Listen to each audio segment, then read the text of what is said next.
The next step in this process will be a trial in the Senate as mandated by the Constitution. And when that happens, one of the impeachment managers will be Congressman Joe Neguse, Democrat of Colorado, and he joins me now. What was it like, Congressman, to be in that chamber today? Well, Chris, it was a solemn, heavy day for the Congress, solemn, heavy day for the country.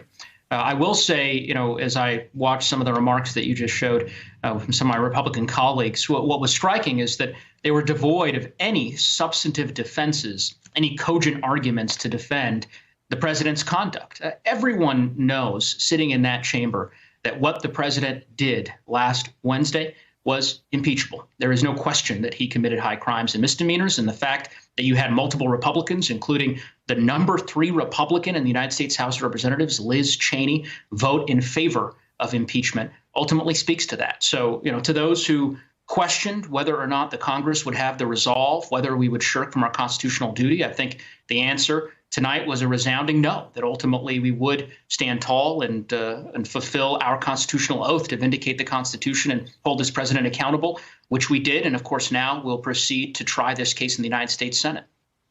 There's 2 ways of looking at those 10 votes on the Republican side. One way is that this is only the 4th impeachment of a president in history. And this was by far the most bipartisan vote. They have been routinely quite partisan because impeaching a president tends to break down along party lines. So in that sense, historically, this was a historically bipartisan repudiation. In another way, there's 197 Republicans who had to flee to a secure site after the president unleashed a mob on them that ended up with 5 people dead, including a police officer bludgeoned to death, who were like, what do you make of that? It's disturbing, Chris. I mean, I think that your framing is accurate. Obviously, historically, the fact that this is only the 4th time in the history of the country that the president has been impeached. And as you said, this is certainly the most bipartisan vote of those 4 historically. The parallels, of course, which you have said on your program, many of us have said this before, to the Andrew Johnson presidency are too glaring to ignore.